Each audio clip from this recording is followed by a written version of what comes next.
Hello guys, welcome back to the channel. In today's video, I'll be showing you how to import video into CapCut PC.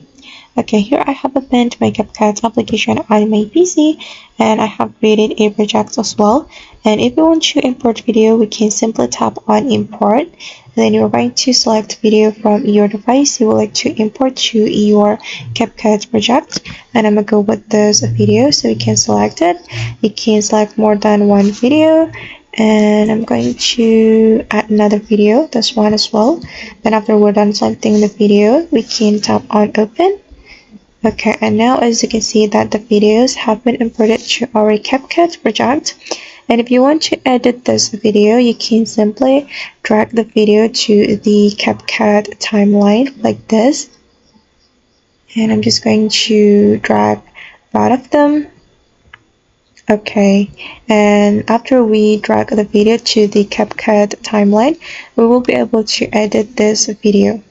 And I guess that's how we can import video into CapCut PC. I hope this tutorial will be useful for you. Thank you so much for watching and see you on the next video.